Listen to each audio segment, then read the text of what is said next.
For today's stream, I'm going to be doing something a bit different. We're going to be playing Blasphemous before someone shoots me in the face for saying it wrong. Which is, you know, an incredible indie game with, we could say it draws inspirations from Castlevania, specifically when it became Metroidvania, so like Symphony of the Night and whatnot. And from the Souls-like genre. Started with Demon Souls, made popular with Dark Souls. Now, I have a New Game Plus save here, but we're gonna start fresh. We're gonna make this bad boy from the get-go.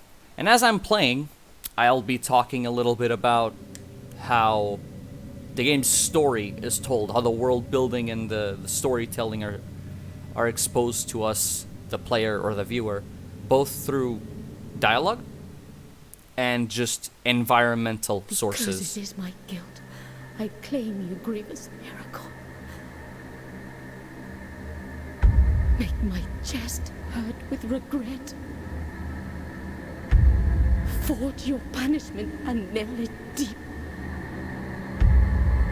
Shape my guilt once again.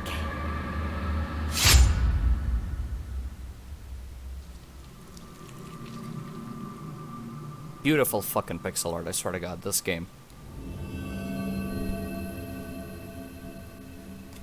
Also, imagine being so goddamn devout to God that the miracle, whatever the fuck the miracle is, because I know a lot about this game's story and I still don't fully understand what the miracle is. But the miracle decides to manifest your guilt as a sword that pierces And your heart. thus, guilt, repentance, mourning, and every pain of the soul of all kind were visibly and tangibly manifested everywhere and in all of us.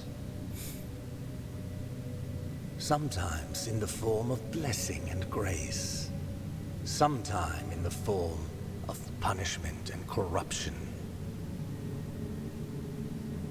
That divine will, Yeah, equally pious Exodia and too. cruel, which we could not and will never be able to unravel, was called the miracle.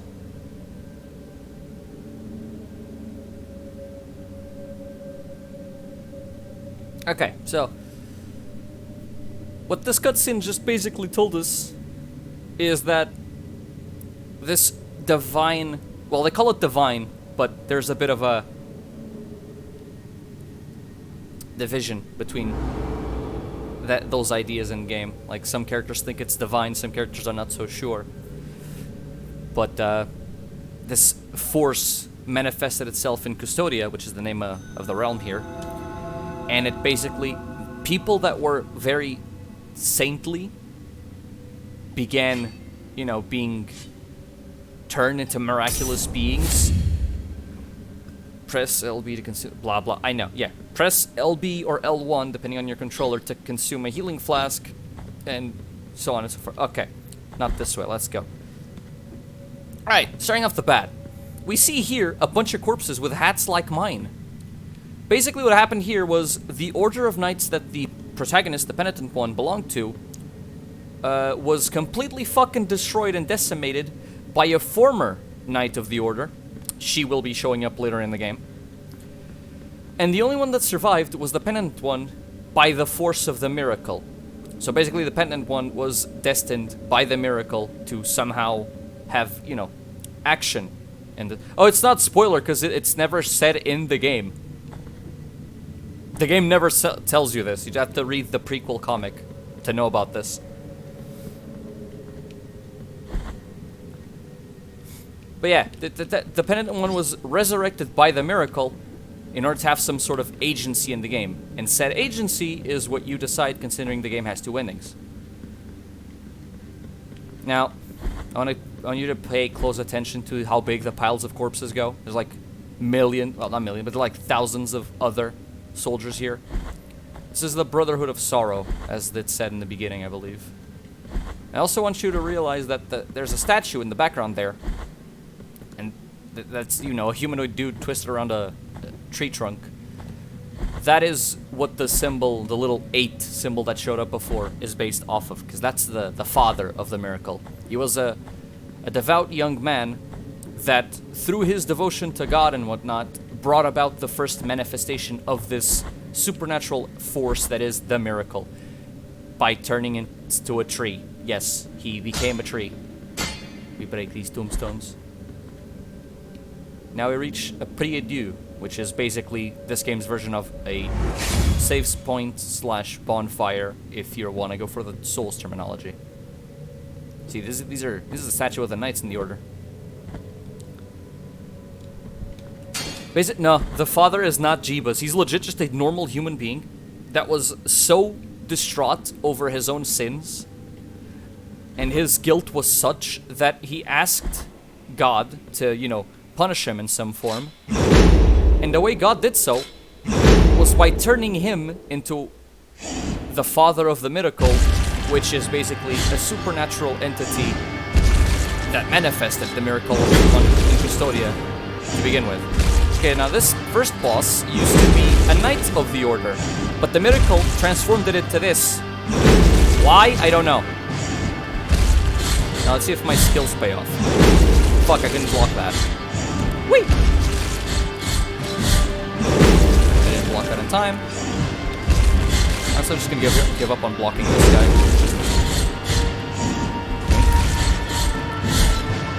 Yoink. Never mind.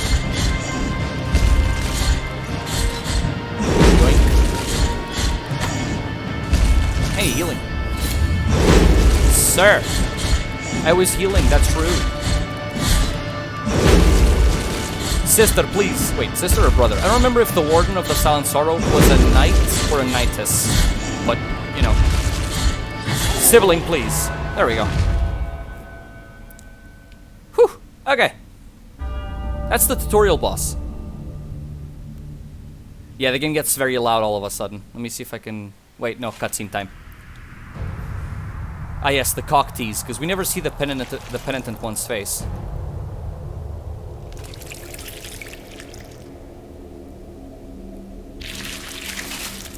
Well, yes, but considering that the boss can, like, you know, 3-shot me, I think healing is, you know, fair and balanced. See, this cutscene still confuses me to this day. I understand most of the symbolism in this game, but I don't get this part. I don't understand why the penitent one takes the Warden of Sorrow's blood into his helmet and puts it on, because this is the only time he does this. I don't understand it completely. Maybe it was just a form of, like, I don't know, taking the blood of a sibling from the Order as a sort of vow of some kind. Because, you know, the penitent, the Order of Sorrow, every knight has to follow, like, a specific penitence. The penitent one made a vow to never speak. Some others made vows to never see, so they blinded themselves. Others were probably deaf. No idea what the Warden of Sorrow's deal is. So I don't understand why the penitent one does this. But you know. Well, sorry, but the miracle turned you into a hideous guard-keeping monster, so I'm not dealing with you anymore. Bye. Now there's this door. I need the key to the chamber of the eldest brother. The eldest brother being the leader of the order. I opened one. Alright, this guy. We're gonna be seeing this guy a lot. Let's talk to him. He's tall. Regretful be the heart, penitent one. The anguish of the eldest brother. Oh, that's right. Now come The Warden to an was end. the eldest brother, the leader of the order.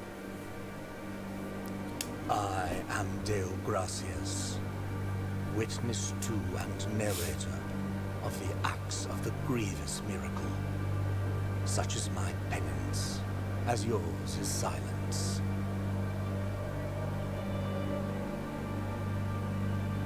The cradle of affliction is what you seek. This can be found in the mother of mothers of the churches. It is a remote place separated from the rest of these lands by a great sacred and forbidden door. Even a wise penitent like me knows nothing of what lies beyond those high walls. However, what I do know is that, according to the rule, one must carry out the 3 humiliations to gain access to what they guard. One of them must be performed in the high mountains, covered in thick blankets of snow and ice. Another in the depths of a dark, entombed church where the sleeper lies. And the last one at the end of the trail, carved by moans that claw their way out of an iron spiral, in the bowels of the bell named Honda that grows into the earth. Take this thorn and place it on the handle of your sword.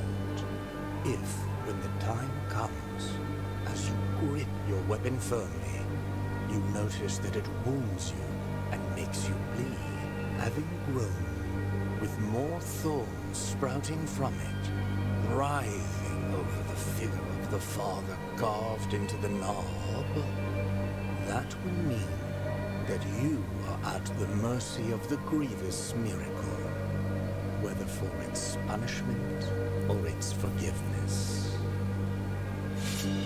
Spoiler alert, y'all are gonna find out that when the miracle decides to, quote-unquote, forgive someone, it's usually just as terrible of a fate as if they had, you know, punished them. Because the way the miracle works is like, a person is devout in a specific way. If the miracle finds them, you know, appropriate, saintly, you know, something like that, they will enhance them in whatever way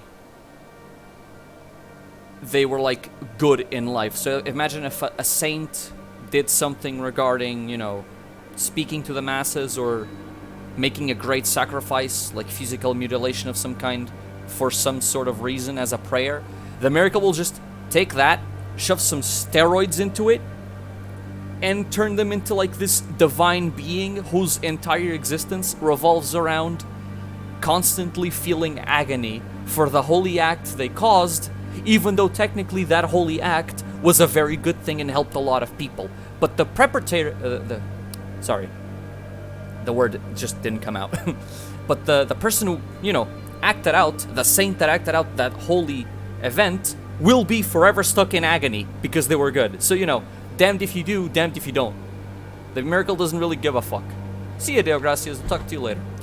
Thank the gods. Give me one of these. Now, he gave us an item.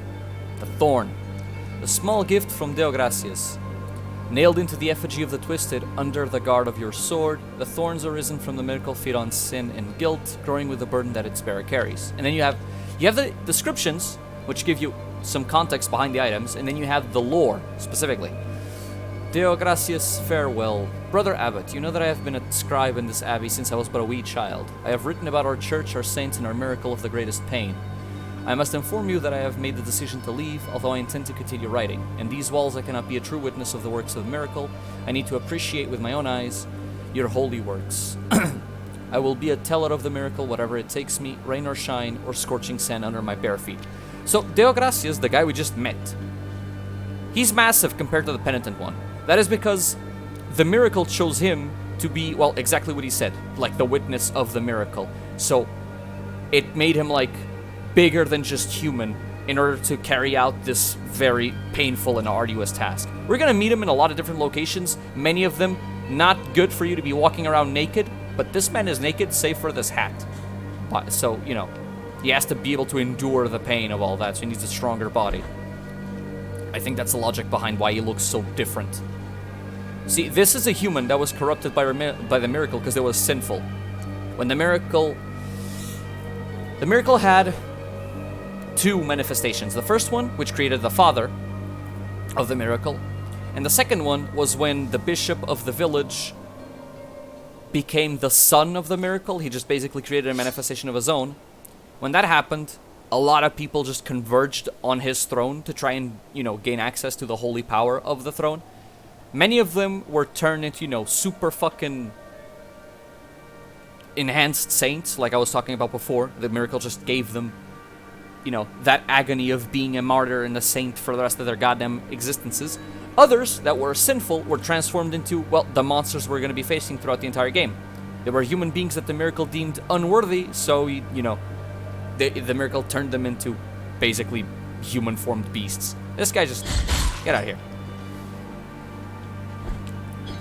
Oh, I don't have the ground slam. Yeah, this ground is breakable. I know this much, and there's stuff down there. This is teaching me how to parry. It's this. Ooh, executions. Let's go. Fuck you. Moving on. Very bloody. Very, very bloody. I love it. Stop it. No. Stop. Ow. Away with you. Alright.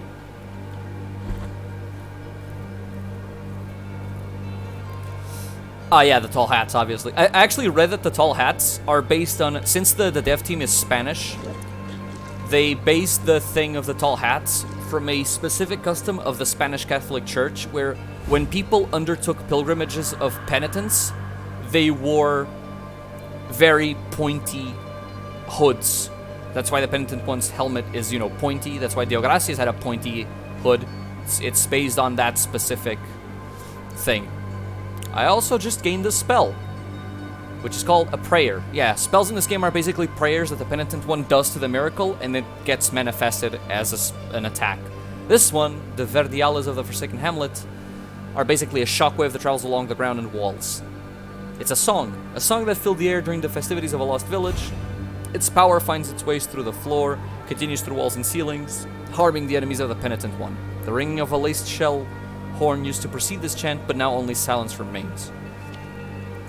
And then it gives us what the song actually is, the verses. Whether in rain, sun, or wind, may this land blessed be. Whether walking or in deep sleep, may this land blessed be. Whether by day or in obscurity, may this land blessed be. So yeah, this is just a song of devotion. And the way I do this thing, I just press... Oh, that's the wrong one. I do left trigger, or L2, and I just delete the people. There's a collectible up there that I cannot get, so we're just gonna forget about it. Leave me alone, mud people. Hello. Goodbye. Ah, I didn't parry it in time. My soul skills. Honestly, I think that they kind of wore the pointy hats because of it. They thought that what they were doing was a form of, you know, martyrdom.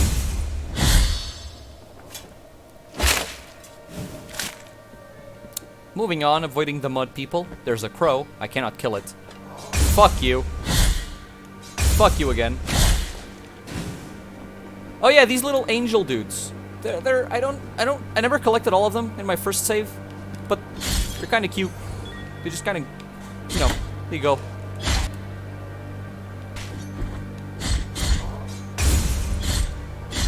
Oh, I didn't do the riposte. Oh well. Moving on. Owie. This place is fucking run down as hell. This is the outskirts of Custodia. There's just, you know, a village at the outskirts, because the Temple of the Brotherhood of Sorrow is like all the way to the back. There is no answer to our plea. The miracle has forsaken us, and my ornate throne turns its back on those who await here. Yeah, that was the son of the miracle, the bishop I mentioned earlier. Throughout the game, he will send the penitent one messages like those. They're very cryptic. They hardly ever make any sense, but they're always related to how, like, he became the second manifestation of the miracle, and that brought forth, you know, more misery than... Because the first manifestation of the miracle was somewhat, you know, okay. The devout young man became the father. A lot of supernatural stuff started happening, both for good and for bad, but it was the second manifestation, the one where the bishop was involved, that legit filled the entire land with corrupted human monsters and all sorts of fucked up shit happening.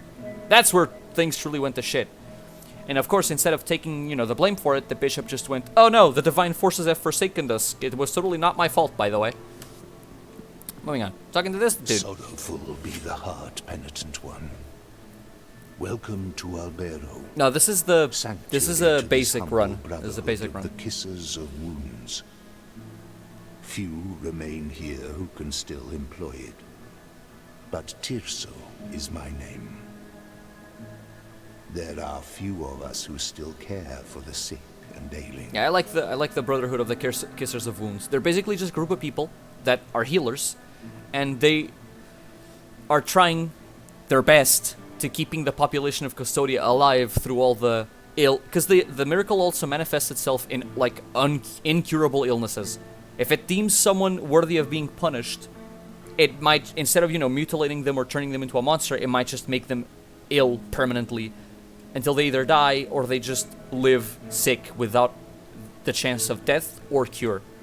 The miracle's kind of fucked up, It's like God decided that this land in specific, Custodia, just needed a big fuck you, and this happened. With devout kisses, we bless the wounds of those who seek our protection.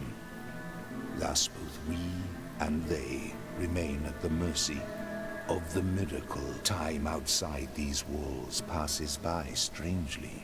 But if your penance happens to carry you under set skies, be so kind as to bring us some ingredients for our ointments. And this is the beginning of one of the game's side quests. We have to bring herbs, specific ones, to Tirso so that he can heal people better, and at the end of it all we get a reward for it. I think I finished this quest in my first run. The will in the miracle shall show you which ones they are. By this he means whenever I pick up a herb that's actually relevant for this quest, it'll be in the key items section and not anywhere else on my inventory. The will of the miracle teaches me how to use items from my inventory. Alright, so I'm gonna go up here real quick because there's a collectible. What be this? Oh yeah, a dove skull. This is a rosary bead. Because the penitent one has a rosary with him, and you can equip beads and upgrade the rosary to be able to take more beads, and all the beads give you different buffs. Dove's skull. The skull of a bird drilled as a collet. Its apparent frailness slightly strengthens the penitent one's defenses. The lore. That morning, when the bonfires were lit and the convicts were raising their ghastly pleas to the indifferent inquisitors, a white dove came down from heaven and perched on the shoulder of a prisoner, where it stayed until it burned with him. This is also a very big theme in Blasphemous, where people act blindly under the will of the miracle, and sometimes they do things that God or the miracle actually wouldn't have intended or wanted at all. So the miracle manifests ways to show that to people. But as you'll find out as you play, just like in real life, humanity's kind of stupid, so they don't realize. This dove that burned with the prisoner was basically a form of the miracle manifesting, saying, this man is innocent, he should not be burned at the stake. But hey, we all know how that song and dance goes. Can I put it? No thanks, I don't want to be able to take more beads in. No, I'll keep them on my rosary, thank you very much. I'm just gonna go down here right now. Moving on. Yeah, this is all Kissers of Wounds with wounded people. Owie. This is an altar that I find very fucking cool. First time we get to one, we get this cool ass cutscene.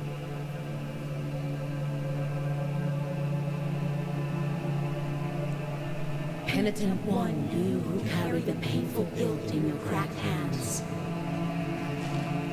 lend it to us and alleviate our burden. Lend it to us and wipe away our tears.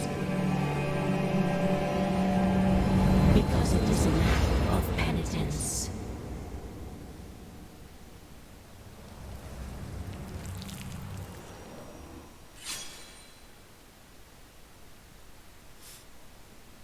Wait, what is the stream's title now?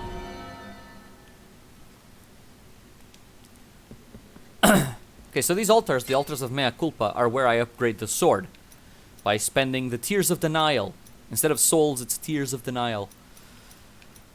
I'm gonna... No, not this thing. No, I'm gonna buy this one. Wait, F4. Yeah, I'm gonna buy this one. Analyzing the world. Thank you. Very good in the title. Okay, so this now I have the ground pound. This door's locked, so we're gonna ignore this. The altars of Mea Culpa, from what I understand, are basically altars manifested by the miracle, where other people who shared a lot of guilt, considering the sword's origin, you know, becoming a manifested sword that is literally guilt personified.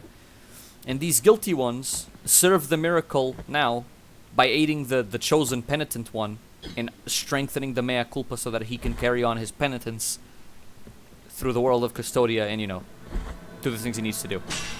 Secret passages! There's a lot of these in this game. You break walls and there's shit behind them. Ground pound. Ugh. Give me that. That is a bone. We're gonna get a lot of bones in the game. There's a lot of collectible bones. Feared by his country, Calcanium of Persian the Bandit. I don't know what a Calcanium is. It looks like a bit of a finger or something. I don't know. People that know anatomy. Explain. Feared by his countrymen, Persian attacked Rhodes without distinction between rich or poor, and always alone. The day he dragged himself to Albedo on the brink of death, no one took pity on him. Every single one of these bone bits we collect belongs to either someone that lived in Albedo, someone that came to Albedo. Many of them had some sort of relation with the miracle, as in the miracle affected their lives somehow, or they affected the lives of someone related to the miracle. And when you collect bones, you come in here to this cathedral thing. You walk to the center altar, and your bones get placed. Did you see the flash up there? There, that's the bone I just collected. If you collect all bones, this door here at the end opens. Sadly, I didn't complete this quest on my first save, so I have no fucking idea what happens once you get all the bones. But I think you may get like a character skin and something else for the penitent one.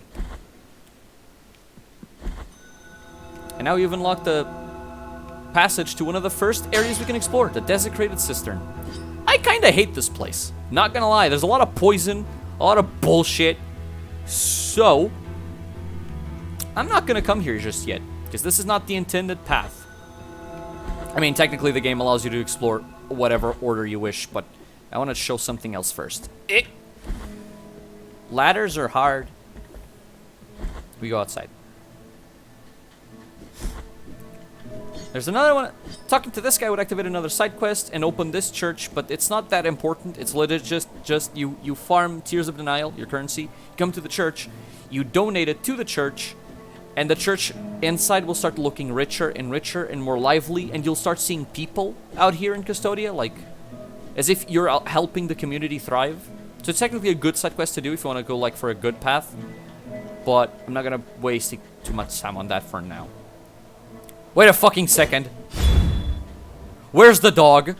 There's supposed to be a doggo here that I can pet. Damn it. It's not here yet. It hasn't spawned. There, another bone. Phalanx of Brennan, the Gravedigger. Brennan Joshua Mullins dug the graves of hundreds throughout his life, whether friend, family, or foe. But when the chaos arose, there was no one left to return the favor. Yeah, see, that man died because of what the second manifestation of the miracle brought about. That's what that whole chaos thing was implying. The Wasteland of Buried Churches. I want you to pay attention to the background and see that even though this is technically a religious and manifestation of God's will, the miracle, it just destroyed fucking everything in Custodia. The chaos that it brought about because of the second manifestation just... Basically, it was like Custodia was deemed unworthy of God's pity and just got the biggest middle finger in the history of ever. This lady right here, she was just, you know, deemed too guilty to live as a human being. I'm a ground pounder. Oh god, that was an insta-kill. I can also kill these people. No, it's legit just a dog you can pet. It's adorable. Okay, I don't like these guys that come out of the ground because they throw rocks at you. Case in point. Get parried. Get parried. Moving on. Okay, moving on. Kill. Kill. There's no point in killing these, by the way. They all just come back to life. I thought there was like a secret side quest where you had to like mercy kill every single one of these accused people just to rid them of their misery, but no, there's no point. The lexicon was very much thought in, you know, on purpose. Come on, hit me again. There we go. See, the people that are corrupted by the miracle because they were deemed too evil to be forgiven come in various forms. And and I just executed them. And in shapes. They get mutated differently. Ouch. According to whatever the fuck the miracle intended. Because that's one of the biggest mysteries in the game always, is what the fuck did the miracle intend? We don't know. No one does. There. Okay, I don't eat. Okay, moving on. This is an abandoned cathedral. I don't understand why you would put a spikefall in your cathedral. Unless you just want to test your congregation. See how their parkour skills are.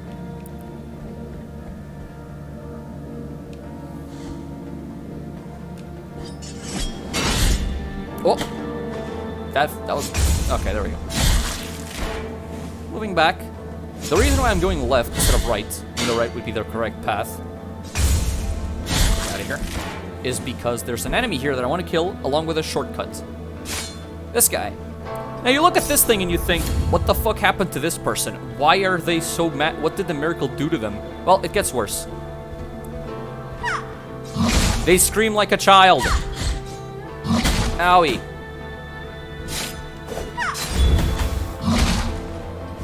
There goes both my healing. Because I fucked up the second one. Bruh, same.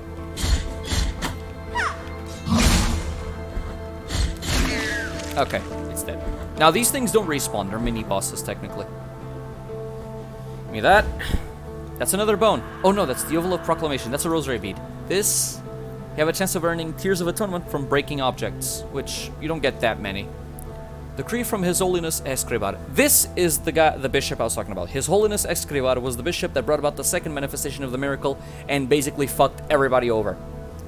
It shall be called the Anointed Legion, said His Holiness. Under the armor, their bodies shall be covered with bandages anointed with the oils that I myself will bless. They will protect the Mother of Mothers as I will protect them. Yeah, the Anointed Legion is a legion of warriors that... The Mother of Mothers is basically a gigantic church that is basically the Vatican of this world. And the Anointed Legion were chosen to protect it. I can't go through there. So we go back up, because I already have the shortcut now.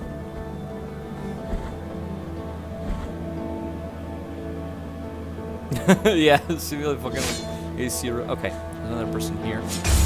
Ooh, that parry was right on the fucking frame. Frame perfect parrying. Fuck you, rock throwers. Leave me alone. Give me that. Capitate of Barok the Herald. Whether executions or lashings, Barok was always there to proclaim them loudly, but his voice broke down gradually as day by day he had to announce the sentences of his entire family. See? Yeah, following the will of the miracle, the divine work of God. Then you have to execute your own family because they were deemed heretics. Have fun. Basically, one of the big themes behind Blasphemous, both in story and just outright, the game itself, is that blind devotion is a bad thing regardless of what you choose to follow. You need to be careful with what you do. I should have ground pounded that guy. I'm gonna ground pound her. Ground pounding does a lot of damage. It's good. I can go up or down. I don't remember which way is which, so I'm just gonna go up. Oh wait, no, up here I'll go towards one of the other areas that I can explore, the Snowy Mountains. I'm not gonna play the Snowy Mountains on this stream because they're kind of an ass location and I don't like them very much. Fuck out of here. Stop it. I said stop it. Ooh, that, I don't know how that missed me, but it did. So, moving on. Fuck you.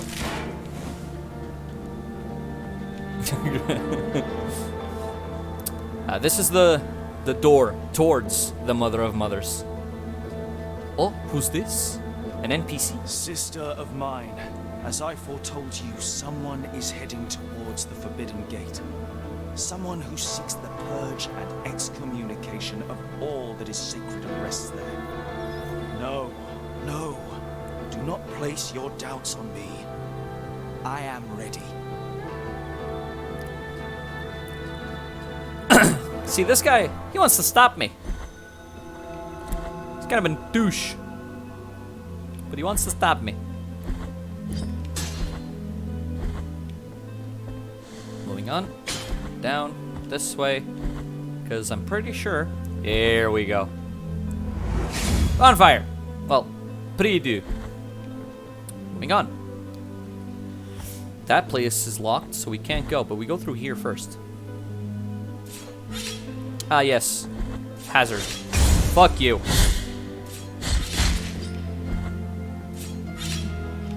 Again, I don't understand why the church would test my goddamn parkour skills.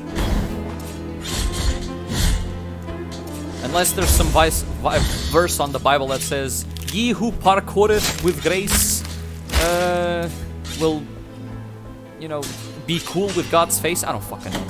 Ow! Whip people. Again, whip people. Okay, why are my parries not connecting? I'm pretty sure that was... There we go. Asshole. Maxilla of Pterodax the Cleric. What, with his broad smile and good manners, Nicodemus Pterodax never denied anyone refuge in his church. The discovery of a pile of bones in the sacristy revealed his true intentions. Oh, cool, a psychopathic priest. Ain't that lovely? Oh, this bit. Okay, yoink.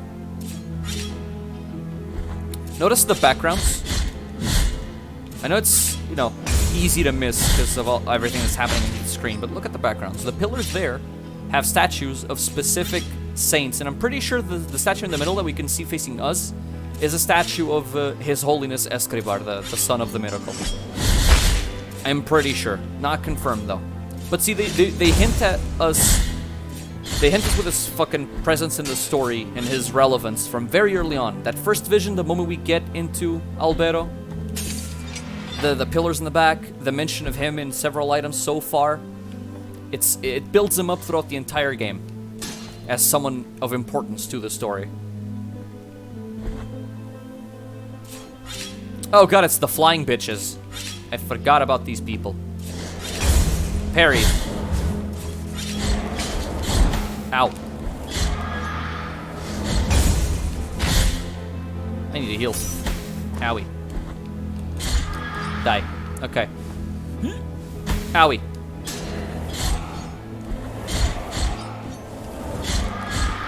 Get out of here.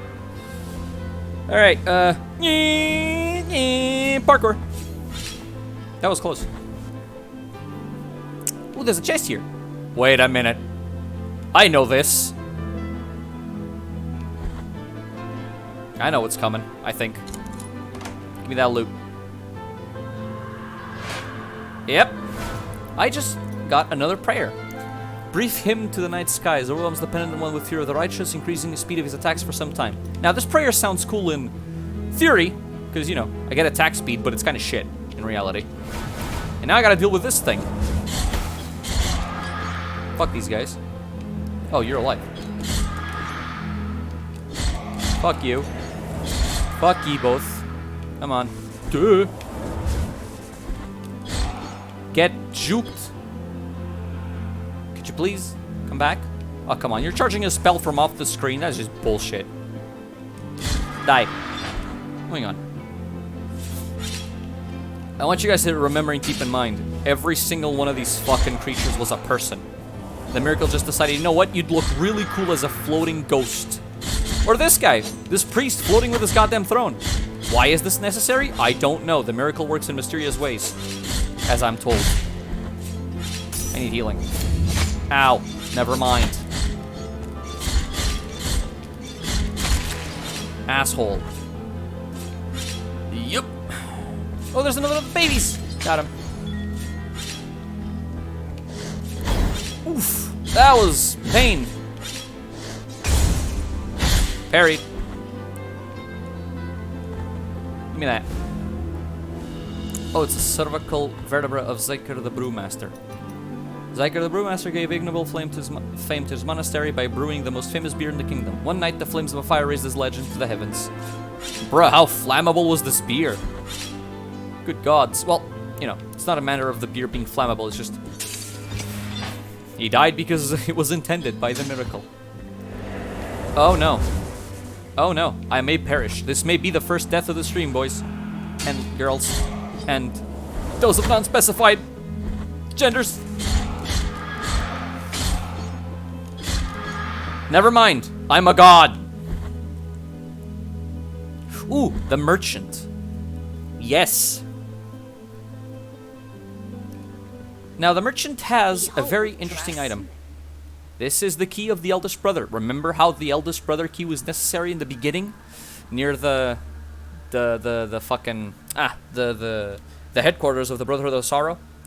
Now, I would have to get this and backtrack, but I'm not going to do that just yet because it's going to take forever. And I want to get other stuff done, but I will buy the key immediately. What I am offering you here, and may my eyes be blinded if I'm lying.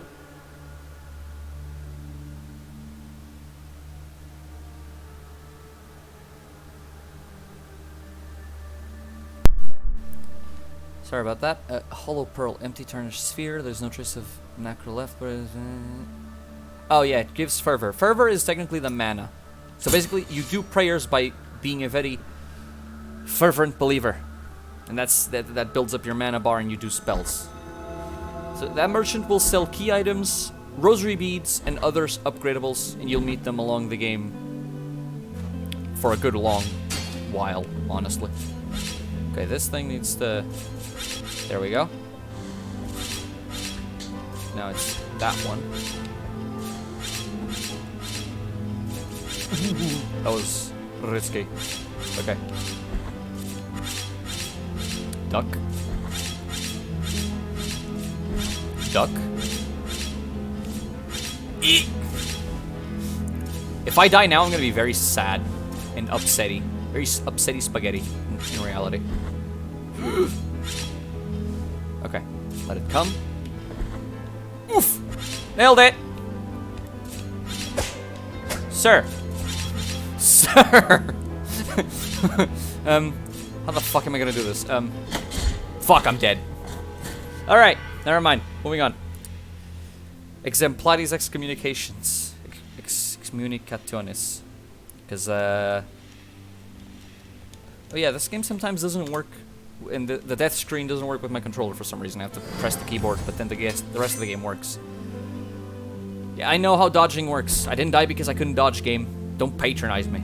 Now! Game? Oh god, it jammed. Please, no. No! Did I open the map too fast? Is that what happened? Come on, man. Don't do me in like this. Yep, it's not responding. Okay, give me a sec. I'll get it running back up as fast as I can. Oh, for fuck's sake. Seriously, I opened the map too fast, and that's what triggered a crash. What is this, Skyrim? Son of a... Hopefully... Okay, the game's up. Okay, cool. Let's pretend that didn't happen, shall we? Shall we?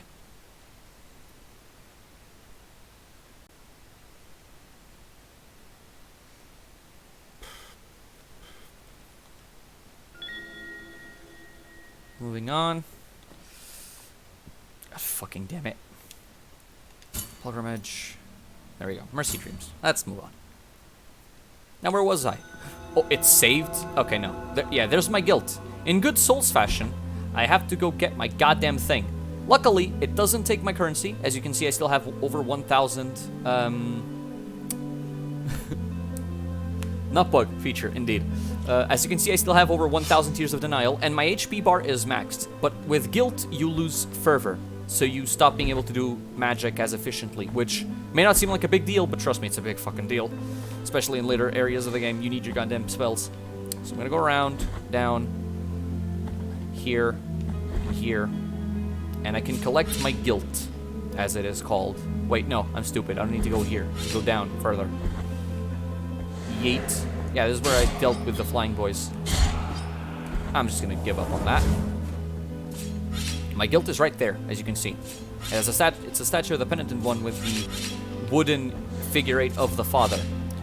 Now, you might be wondering, why is it like an 8? Well, it's because the father, when he became a tree and manifested the miracle for the first time, his limbs were kind of just tied around the tree in sort of that shape, kind of like an 8 shape, like his arms up and his legs arched down around the tree trunk. It was kind of fucking weird. So they took the symbol of the 8. It's not an 8, but you know, it's the 8 looking symbol as the new Catholic symbol. Yeah, because you know, since the the Father in the first manifestation of the miracle was considered an act of divine will, it sort of kind of replaced the crucifix, is my understanding of it. Because this is technically a land that believes, the Catholic God. It's just never mentioned directly, because the whole Father in miracle is such a current thing in the world that people just stopped using the old Catholic symbology and developed new ones, more current with the current happenings of divine will, so on and so forth. Can I execute one of you? Never mind, I just butchered them all. Yoink. Yoink. Get dodged, everybody. Ow. Okay, that guy's dead. Stop throwing fireballs. And you stop coming at me with your goddamn candlestick. Okay, wait. Eat. Alright. Healing. I require. Gimme. Alright, next. Parried. There we go. Moving on. These boys, the whip boys, I used to be able to parry them so fucking easily. Now they're being a challenge. I don't get why. Fuck's sake. Here. Have a prayer. Ooh. Okay, I got this one. Fuck your head. Ooh, secrets. This wall isn't, no. It's only this one. Okay, I go down. And I reach this fuckery. Fuck is going on in this neck of the woods? Is this wall secret? It is not. Fuck your candlestick. Too early. Perfect.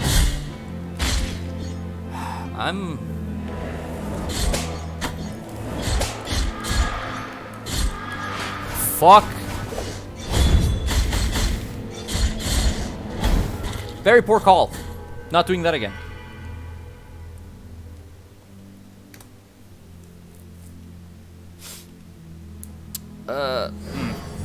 I say we leave my guilt where it is, honestly, because I kind of wanted to go... I forgot that was mainly an alternative path for a collectible.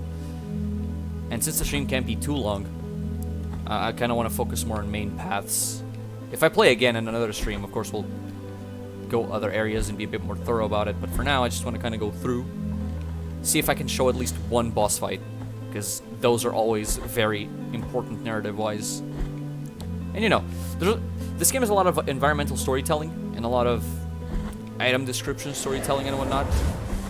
But, it's mostly focused per area. And this area, until I get to the boss, I'd say this area has showed most of what it has to offer. This is like one of the churches. Owie.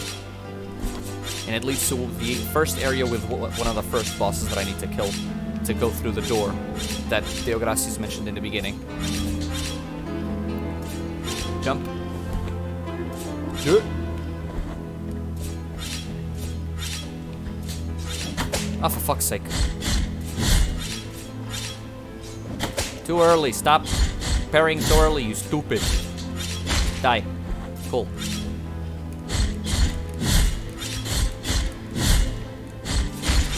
Alright, you guys are dead. Ooh, ground pound.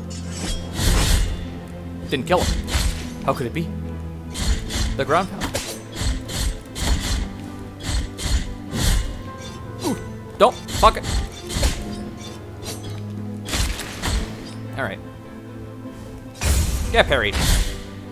I need healing. Holy shit, my HP. Alright, moving on.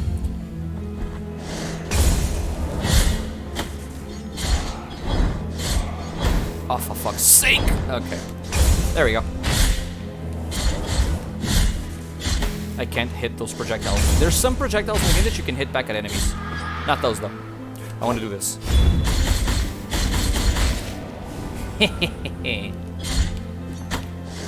Oh. May or may not have cornered me. Myself. English. I swear I know how to talk it. Speak it. Fuck. Come on. That parry was very much on the last possible fucking frame for it. But you know what? If it works, it works. I almost killed myself there.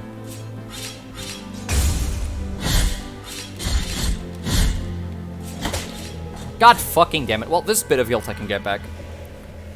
Yeah, the fucking executions are phenomenal. The animations are insane.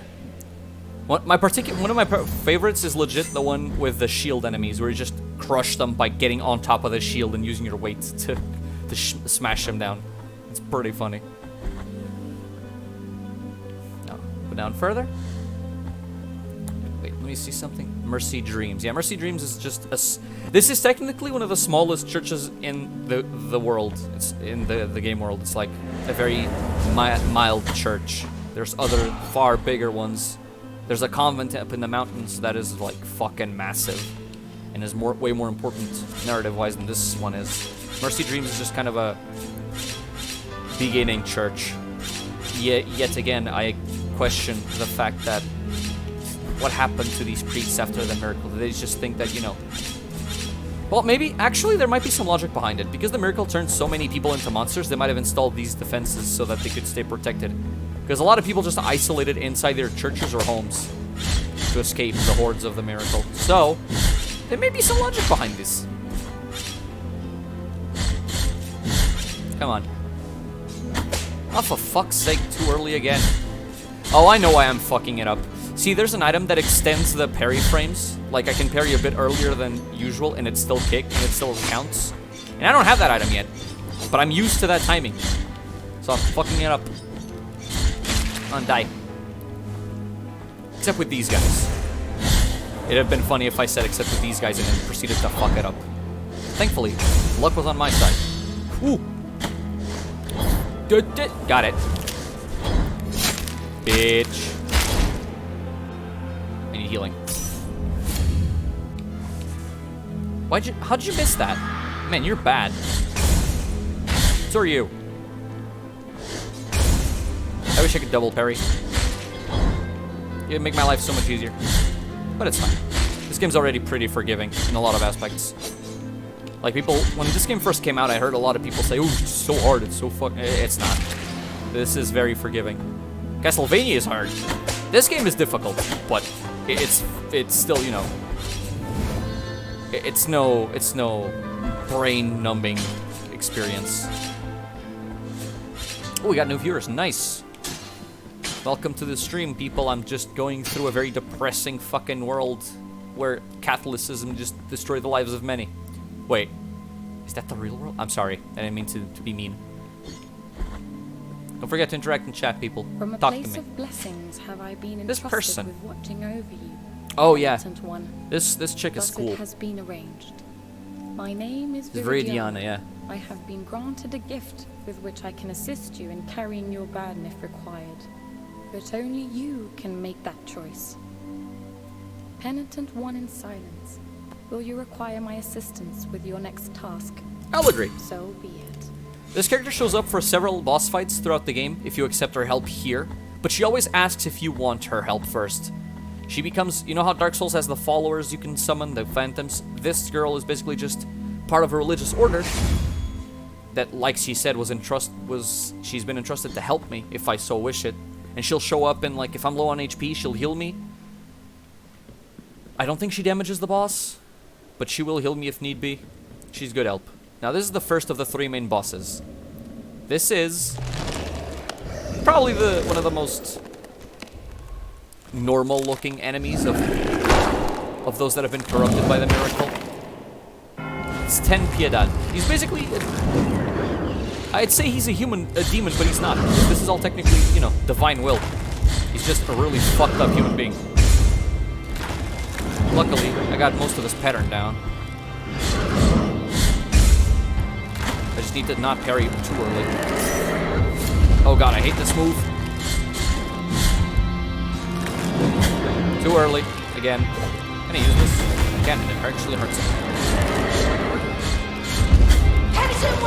Yeah, see, now she's gonna heal me if I stay alive long enough.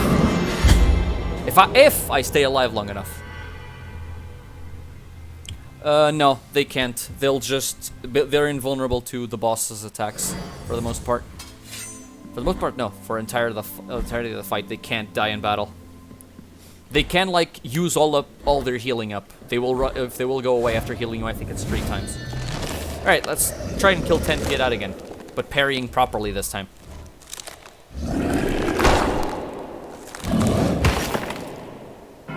Come on. Dodged. Dodged.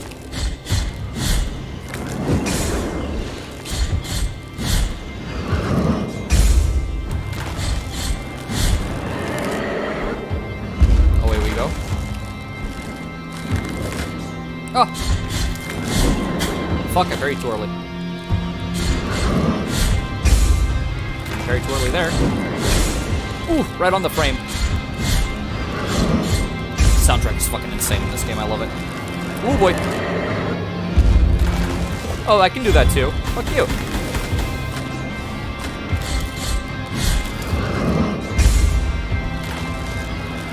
Oh no.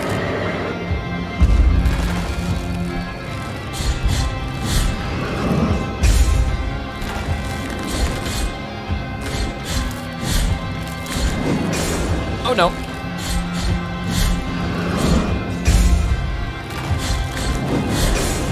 Fuck you.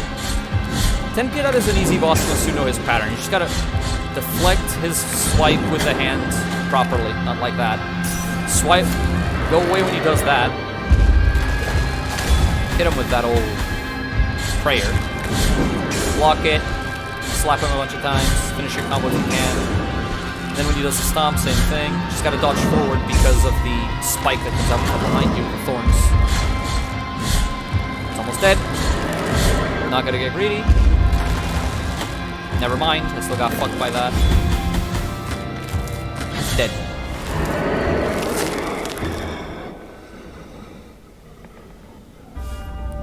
Requiem Aeternum. There. That's the first of the 3 big bosses killed. Guilt. Oh, thank to God, yeah. If you kill a big boss, the guilt you had accumulated goes away, which is great. Now we move on here. And this is the first time we see a proper holy manifestation of the miracle.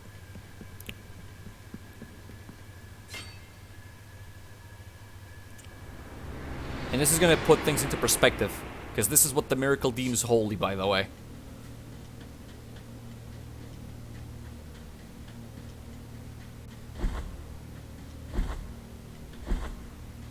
In the name of the great ordeal and the sons of the miracle, when you humbled yourself before my most holy body, you have been granted the presence of my golden visage, custodian of one of the 3 sorrows of the soul in penance. Our miracle has chosen me amongst all the peers, just as it chose you, to walk on the sacred sea. May the gold in my visage melt and erase the attrition of your soul. Heart of guilt, return now from the dream. Basically, the 3 bosses are 3 people. The 3 bosses guard the locations to 3 corpses of people that were deemed holy. This guy being one of them. That the miracle transformed into the golden visages that will then judge whether the person taking the pilgrimage up to the Mother of Mothers is worth it. In this case, the penitent one. By killing 10 Piedad, I proved myself worthy. I defeated a large unholy manifestation of the miracle. Well, not unholy, but bad one. And the golden visage of this guy, this bishop, whose name I don't remember, deemed me worthy and gave me the holy wound of attrition. A mark left by the golden visage that reveals the cleanliness of attrition in the soul of the penitent one. Basically deemed my soul worth it. Santo Credo, verse 1. His Holiness, because of his high penance, must endure suffering in his soul in 3 ways. Each of the ways is a motive, and each motive is a sore. Hence, these 3 sores are the keys to his eternal pain and must be guarded. Yeah, because even though technically His Holiness Escribar is the villain of this game, and the one at fault for the way the miracle manifested itself for the 2nd time, he is technically also suffering due to the fact that he became the son of the miracle. So we have to kill the 3 bosses, get the 3 wounds to unlock the door. The way, which is what Deo Gracias were referring in the beginning. Speaking of him, here's he again. Sup, dude? You have carried out the first humiliation of penance. You have met the visage of attrition. Indeed. You have yet to prostrate before 2 last holy visages. I know. Thank you. Now I want this. Now we're back here. Remember this place? The entrance to this place in Albedo was here. Desecrated Cistern. Desecrated Cistern. There's this whole area connecting these two. Ignore the rats. Now, remember how there was mud people? Now there's... I don't fucking know. Goo people. What is this? The past version of the sewers the Teenage Mutant Ninja Turtles were born in? Possibly. Dodge that poison. Ah, yes. This guy. Well, cutscene time. Blessed are the eyes. Oh, not guy. that with devotion It's a lady. see Forget. my It's a saint tormented lady. heart. Let the ones who are joyful in affliction and fasting come to me, for they are pleasant penance. 6 stinging pains lance my flowery breast. Take the first one and purge one of your 6 mortal stains of the soul.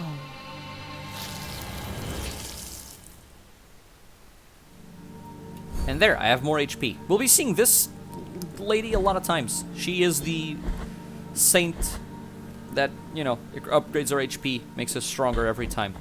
So, you see, these are what the miracle deems holy manifestations. They turn these people into holy beings that are constantly in pain. She has 6 swords through her chest. I mean, that cannot be comfortable. But yes, because of those 6 wounds, her soul is pure. While the soul of the penitent one technically has 6 wounds to get rid of. Which is why she gives us those spiritual swords. And that then increases our HP, because our soul became more holy. This whole path is just, go through enormous pain, both physical and spiritual, and you'll become holy. I can't cross through here because poison gas. I'll have to come back later with a very specific item. For now, I can do this. Fuck. I fucked up both of those jumps. I swear I'm good at this game. I hate the bell people. They summon goo people that explode. Blighttown of Blasphemous. Yes. Yes, that is an accurate fucking comparison. Gods. Alright. Dodging these 2, because they're fast. Coming here. Pretty sure this place connects to the lower area. Fuck you. Come on. There we go. Oof. Oh, see? Goo people that explode. Goo people that explode. Oh, fuck's sake. Okay, nailed it. Nailed it! Leave me alone. I want to kill the bell person that is summoning these assholes. Ground pound!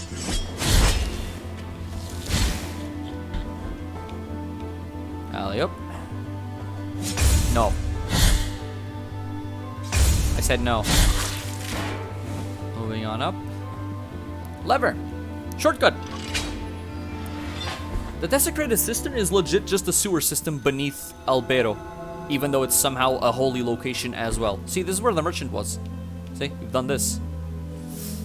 So, we can do this instead now. Go on through here. And, you know, one of the things that is most Souls-like about this game is how, until you rest at one of the Priyedu, one of the checkpoint things, enemies do not respawn. In New Game Plus, you get an item that changes that, and makes this more of a Metroidvania by making it so enemies respawn the moment you leave a room, and you come back in, they'll be right there again. What's going on in this neck of the woods? Ah yes, more poison, ow! More poison gas, and just outright poison falling from the fucking ceiling. I hate this place. I hate this place so much. I don't like sewers in any video game. Like, at all. And of course, these are no exception. Oh. Come on. Pop it. Yeet! Oh, fuck's sake.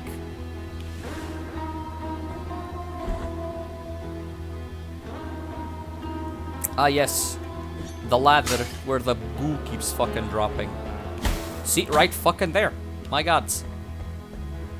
Ooh, juked. Dodged. Never mind. I need, let me think. There's a better way to go about this, I'm pretty sure. Thank you. Yes, the better way to go about this is to get good. I made decent progress upwards though. That was not bad. Now I gotta go get my fucking guilt back. Goo person. Magoo person. I wish I could tip my pointy hat. Developers, please. Put that as a feature next time. Allow the pendant one to pit his pointy helmet.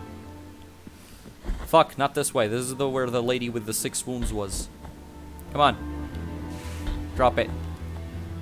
Yeah, this is where we want to go, because I want to go get my goddamn guilt. Come on, goo. Thank you. Ow. That was just a flesh wound. It's okay. Yoink. Fuck you. Yoink. No. I said no. Sup, dude? Catching chick. Alright, that's fair. That's fair. Chotomate. I forget where this is. Oh yeah, it's the poison gas place. Never mind. I always make this mistake. Okay, drop it. Jump. Drop it. I'll try to take less stupid damage from stupid poison this time. Okay? Okay. See, this time it worked. I'm out.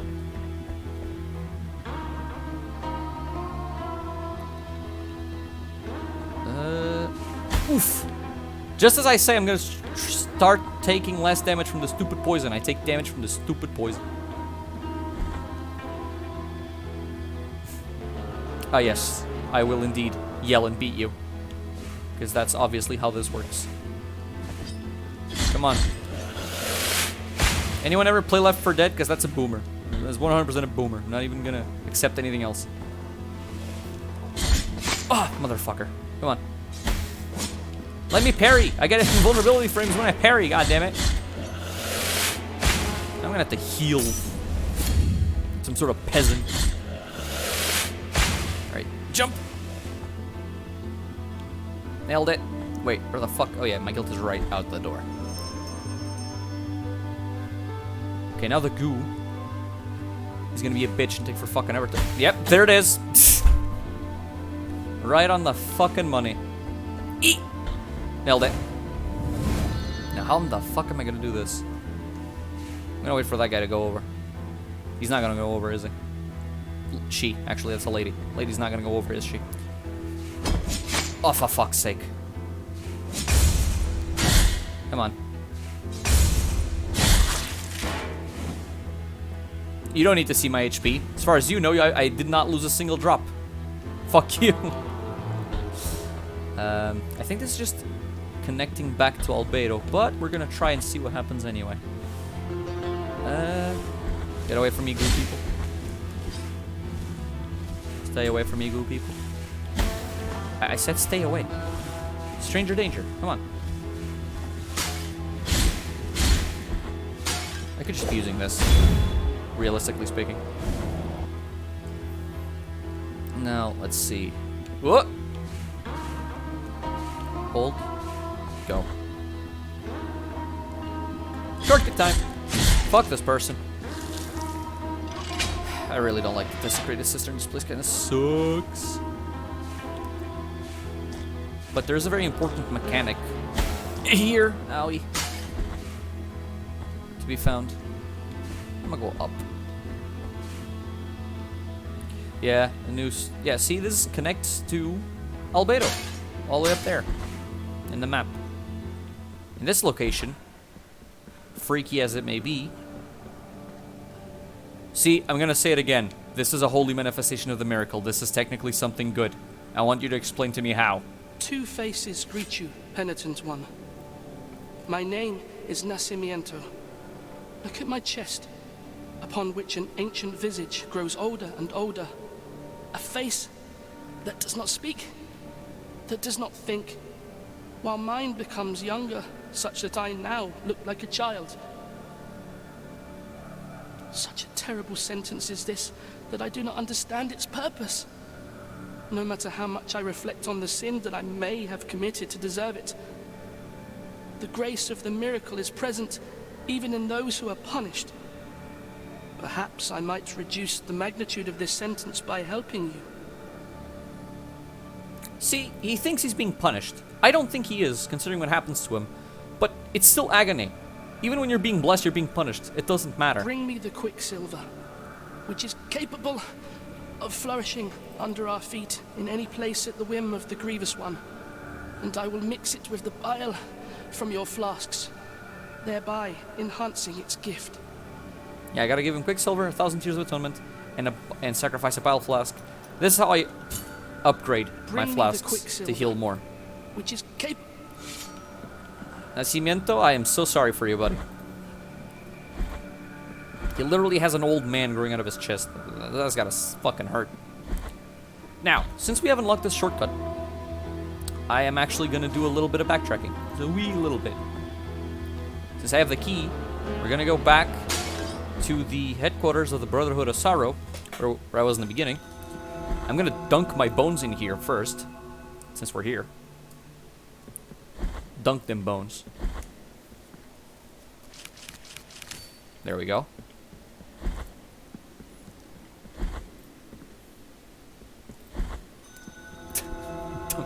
God fucking damn it, dude.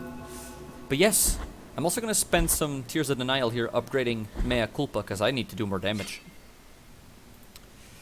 Let me see.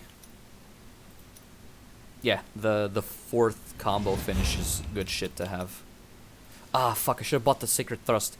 Sacred Thrust is so helpful and does so much damage. Basically, if anyone ever played Devil May Cry, it's the Stinger. You just dash forward and you do a lunge with the sword. But here you gotta dodge forward instead of just lunging.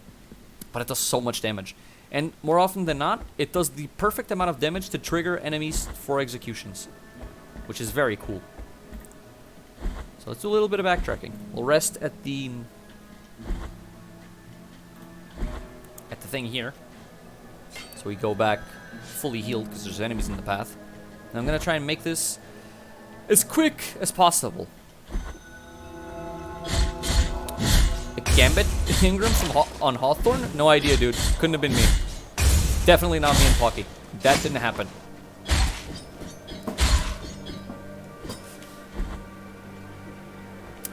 Alley up. We jump. We jump. We ground pound. Fuck your wheel. Fuck. Oh, for fuck's sake. Luckily, they don't do that much damage. Ground pound! See? It's breakable. Oh god, mud people. The ground pound is also one of the reasons why I wanted to backtrack. Wait, fuck, what did I just get? Oh, it was one of the bones, right? It was the clavicle of Dalhoisin, the schoolchild. They searched for him for days until they found Mark's remains in the woods. Since then, the rumors tell of demons riding on the backs of flying goats, coming from faraway lands. Bruh. Oh, you see these little red specks in the sky? There's an item that allows me to climb these by creating platforms. But I don't have it just yet. But there's a secret over there that I need to get with it. I'll come back for this later when I have said item. For now, we'll go back up, because there's nothing I can do here for the time being. Going on. Poinkus. Fuck you. I also need that item to get the item up there. The item that allows me to step on the platforms. Because the red dots are here as well. And here, and here. Fuck. Nailed it. Dodged. Juked everybody. Don't give a fuck. Fuck you. Fuck you. Hit me. Fuck you. Too early. I killed. Too early. Parried. Parried. Ooh, execution. Let's go. And now, ground pound. Well, I need to jump higher. There we go. I don't remember if this place is safe or not, but I don't trust anything. Oh, Petrus. This is an area that can only be accessed in New Game Plus, I believe, because it's one of the DLCs. But there is an item here. Oh, see, Quicksilver. This is what Nacimiento needs to upgrade my flasks. So when I get to him, I can actually give him one of my flasks and heal better. See, backtracking is always worth it in a Metroidvania. You always get good shit. Well, most of the time anyway. Now we have this one here, but I'm not gonna rest at it, because I don't... Never mind, I will rest at it, because I just remember what's awaiting me inside the fucking headquarters of the Brotherhood of Sorrow. There's some funky shit going on in there. Now I open the door, because I used the key. Give me that. Blood perpetuated in sand. Right, the relics are items that give us passives. Preserve blood with miraculous properties with the passage's bearer, new legends are revealed. This is the item I was talking about. This forms the platforms with blood. Now see, with the passage of its bearer, the new legends are revealed, formerly invisible to beholder's eyes. The miracle is truly unfathomable, and no one knows the origin of the blood that swells around the wearer's feet. Take this bag and fill it with sand. Now imbue it with the blood spilling from these dreadful wounds.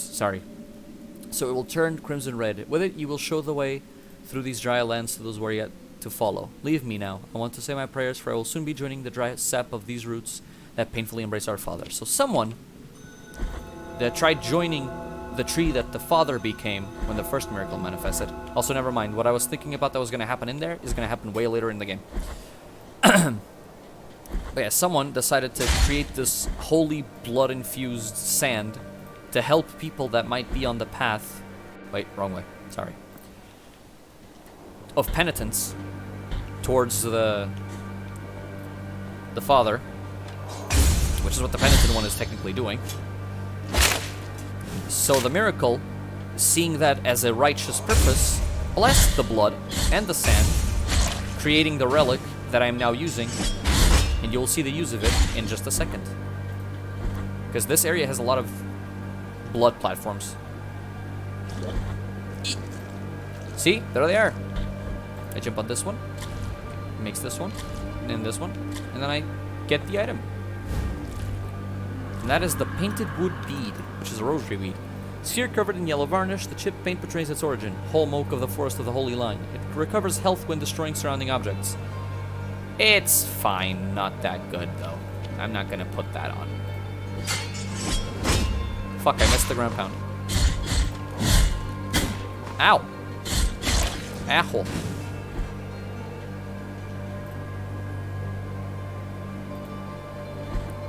Now down here, the blood sand will help as well, as you can see. Oh wait, no, I need two different items to get this. There's an item that allows me to not be encumbered by mud or water, so I don't walk slow and I can jump higher.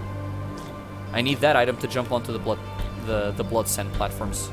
I can't come here just yet. I will take this path though. Because fuck this place. What's going on? Ground pound.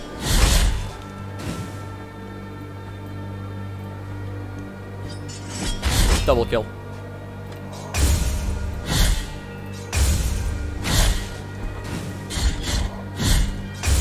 Woo! Get buried.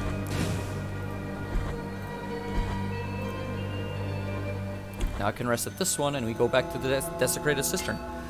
I promise not to cry. Because I fucking hate that place, I swear.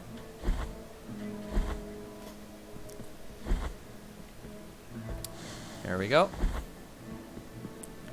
Down we go again. We have more bones, I believe, but we're not going to go in there for just the sake of one bone or two. Sure, dude. Sure. Okay, now, which paths did I not follow? I came from here. I did not follow this path. So let's see what this shit's about. Ah, the Mountains of Endless Dusk. This place is kind of fucky. I'm not gonna come here just yet. I think I need a few items before I come here. But that is one of the necessary places to go to. The Bell of Hondo that Deogracias mentioned in the beginning is towards that way. And yes, it's literally a bell that was constructed upside down into the ground. Big enough that it's almost like a whole city down there. Okay, fuck that guy. I need to go down further.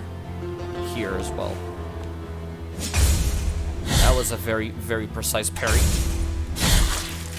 Now you. Here we go.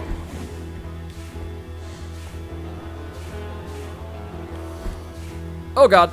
Never mind. I'm fine.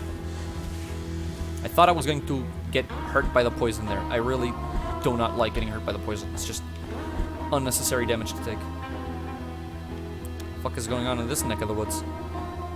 Oh, it's more poison gas. I can't traverse. Wait a fucking minute.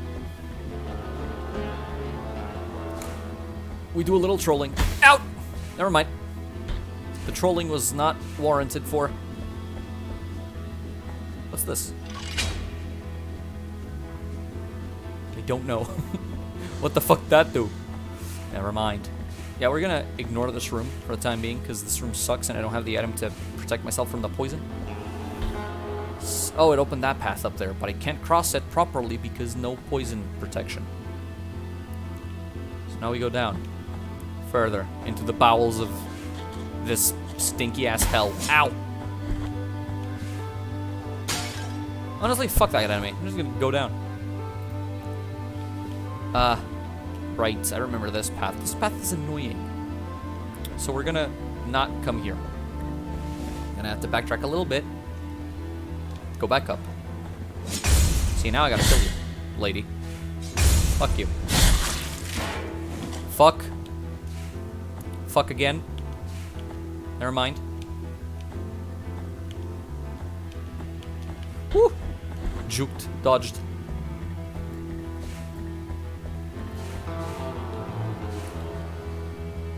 Gotta move forward. And upward.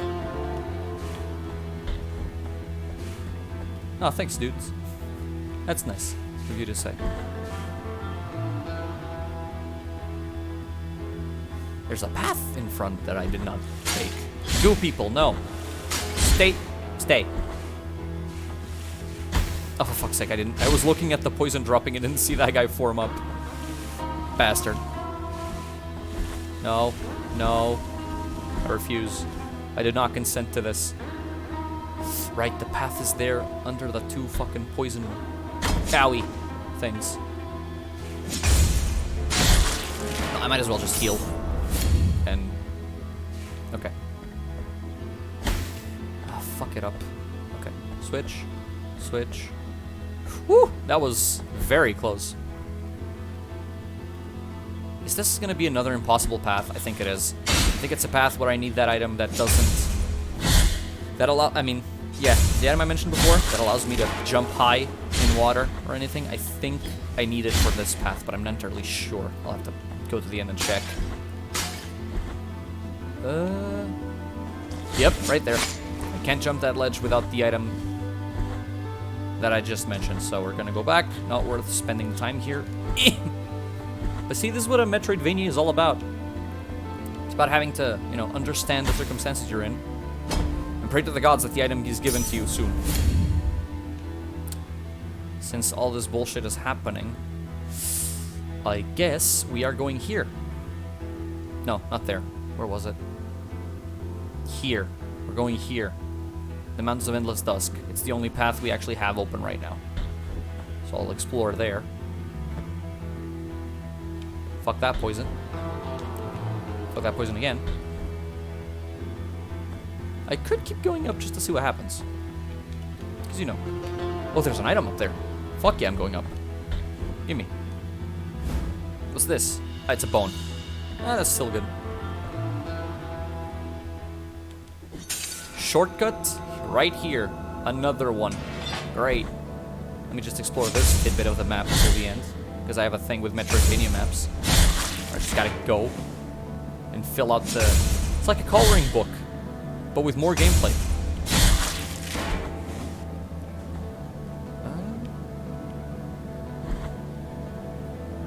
Oh yeah, it's this part. Never mind. I know exactly where this is. It's that shortcut that I got. We can forget about it then and go down here. Yoink. I don't like going to the mountain first, but that would be this path, I believe. This is the path towards the mountains up there. I prefer going here to Hondo and whatnot. There's a lot of paths. Oh god, not again. No. Okay, no. Okay. I know there's a lot of paths here that I could go to, and there's even a path here that I did not take. But this just basically brings you forward and then forces you to go back because it's the sealed door where you have to kill the 3 bosses for it to open. There's no point in going there just yet. Okay, you person. Jeez. I'm gonna go forwards.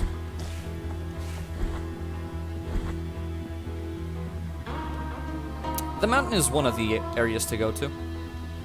But well, there's 2 areas called mountains, but I'm assuming you're talking about the snowy ones. Because the ones I'm going to is the fiery ones. Snowy ones are good, but I prefer to go there later in the game. Eat. Eat. Poison. Dodged. Juked. Yeah. That's one of the 3 main areas you have to go to. It gives you one of the other bosses. Oh, the bull guys are here. Right.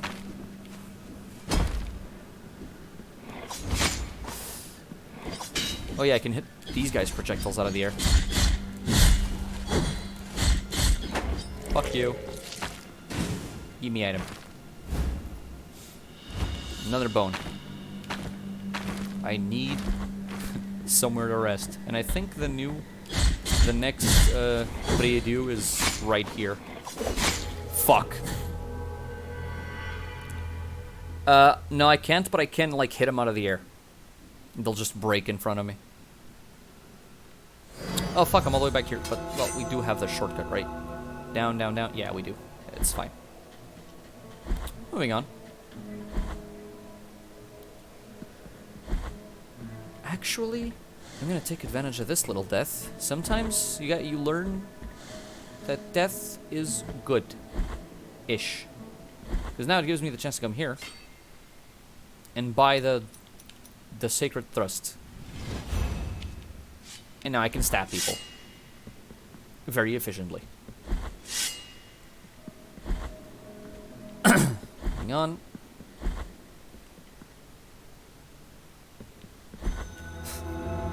It's not scared, it's sacred, damn it.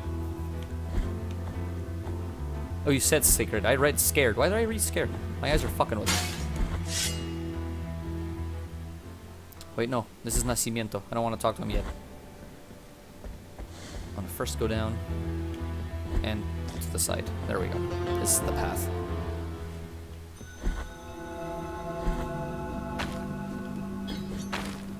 Give me my guilt.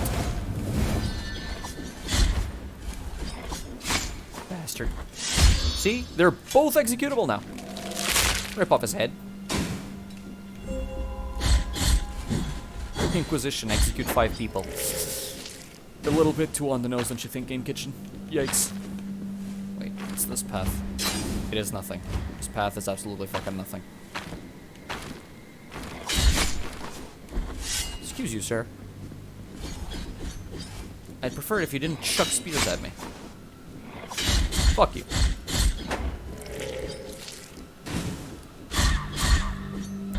Parkour. Using the enemies. Oh, thank the gods. Give me. Alright, new area.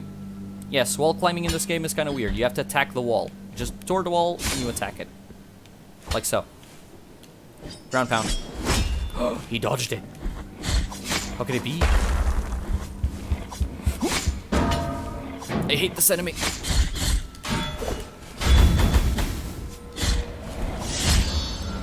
Fuck you.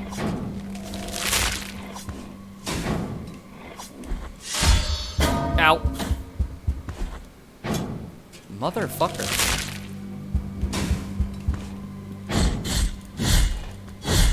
There we go. These guys, they hurt. I do like the sound they make when they hit you though, the bong. It's kind of funny. Ooh, pitfalls. Fun fact, this area here is technically a pilgrimage path. Why would you put deathly fucking spike traps on your pilgrimage path? You just want the pilgrims to fucking die in the midway? Gods. Well, that's a lot of damage, but not enough. Fuck you. There we go. Now that guy, the throwing shuriken boy, he's obnoxious. But he also waits for 5 seconds before he throws a second one, so he just stares at you like a dum-dum. There's a lot of... Oh, God. I know what this is. This is gonna suck monumentously. Hello! Lightning lady of the lightning bullshit.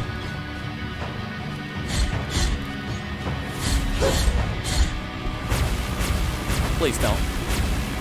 Please don't.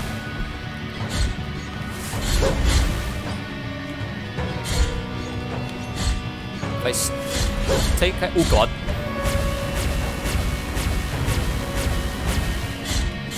If I keep being safe like this, it should be fine. Sadly... Ow. Okay, I need healing. Sadly, it's one of those fights where you don't kill the enemy here. She will run away after a while. Hey, there we go. Perpetuous protection. It's a bead. Ribbon of crimson cloth, carefully rolled in, still scented with ancient oils. Members of the Anointed Legion wrapped their bodies in these soft ribbons anointed with protective oils, which contrasted with their otherwise heavy armor. The determination of its former wearer offers protection against lightning attacks. See, this chick, the winged one, belonged to that Anointed Legion that protects the bishop, the Holy Father, the Son of the Miracle, which is why she attacked me. And the miracle turned her into a lightning angel of some kind. Because fuck me, I guess. There we go. Embers of Holy Cremation. Oh, penitent I don't remember which if that's good or not. strange roads under the same firmament. With nigh other trade, my name is Redento, barefoot the pilgrim of the Order of the Genuflectors. Think about it. This guy had to go through all the bullshit I just did, minus the enemies, of course, I guess. Or minus the angel lady. Barefoot, while leaning forward, because that's how this order of pilgrims just does their penitence. They just... Prithee, taketh nigh affront in my not looking at thy visage. For we at each moment lean forth, so as not to divert our eyes from the path. Such is our old precept. We are before Hondo, a great buried bell, erected upside down so that its ringing would make the earth tremble and reach distant lands. Now Hondo resoundeth in a deep triune moan that travelleth in echoes through its broad spiraling circles. My feet wish to cross to the other side of this ancient valley, to move on to the next destination. Oh, my sins! Yeah, see, this is Hondo. Notice how in the back there's like this, I don't know, this little rim, this edge. That's the side of a bell. Hondo is literally a gigantic bell that was built upside down so that whenever it rung, people from all over Custodia would hear it. It would serve as like a summoning bell of some kind. That's a mechanic that's going to be very important, by the way. These bells, very important in this area. Now that I've unlocked Hondo, though, should I go back? Possibly. Because I just realized and remembered something about Hondo that even though I'd prefer to go here first, maybe going up to the snowy mountains is a better idea. So we're gonna do that. What's up, Seep? Hell, maybe I'd actually... I know this is looking very long of a path, but I'll be very fast. Especially since I've killed most of the enemies on the way already. I could just rush through. Nobody likes backtracking, but hey, it's part of the Metroidvania experience. You have to backtrack in these games in order to get shit done. And I'm gonna try and be the fastest backtracker there ever was. Fuck this guy. Ouchies. Wall climbing. Whee! I missed.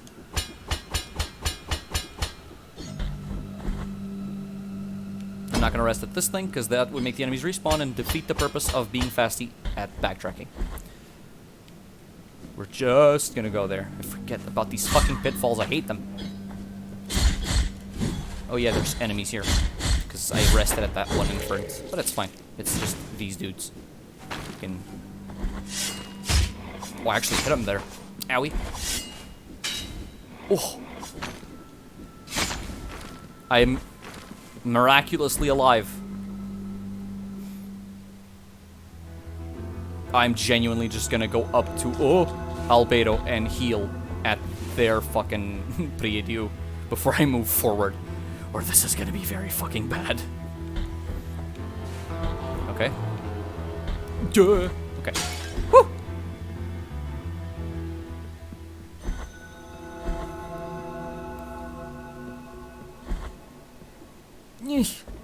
Alright, alright. Okay, so.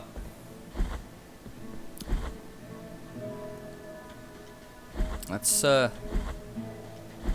rest here, so I can get some HP back. The town looks very dead, now that I'm looking at it.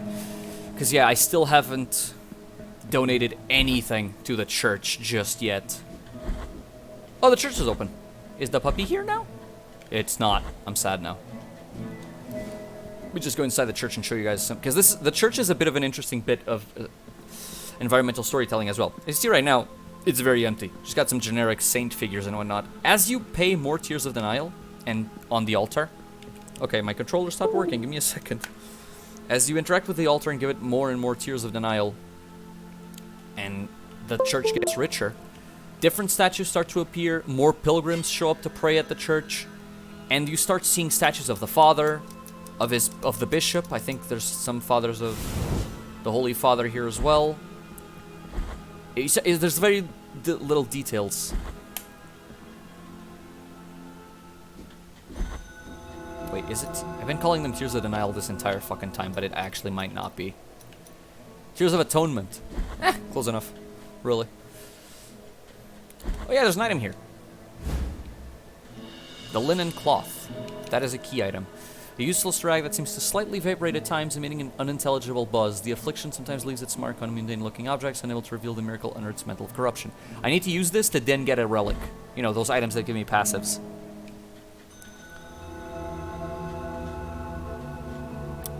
Now. Yes, I'm gonna just make a very straightforward path through here, since I'm stronger now. Nothing can actually be much of a... Ooh! Execution! And that, my good friends, is the lower intestine. The fine intestine, I mean. Lower intestine is the thick one. Blocked. Stingered. Dead. Moving on. Fuck you, rock throwers.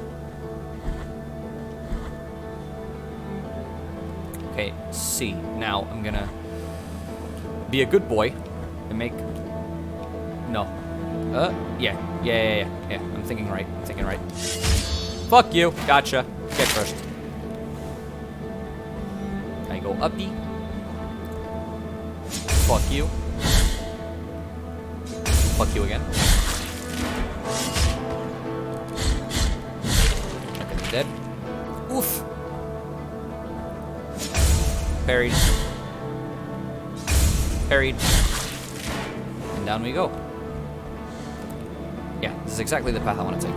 That's exactly it. I might actually ignore these enemies here. Except you. I'm a ground pound. Ignore you.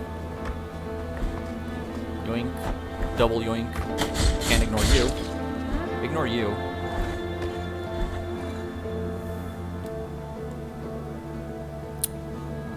Ooh, right, I can go further up here. Yeah, that's the path towards the Snowy Mountains. Before we go there, I'm just gonna go forward all the way to the door. I thought I'd killed that guy and gotten the shortcut. Guess I was fucking wrong. I did it from the other area. Fuck you. Moving on. Ooh, that spikes down there. That was very close. I do not appreciate the bullshit of how close that was. Hello. Hit me again. No. Wait, I have a better idea. If they let me. Death. Ice smack. Shortcuts all around.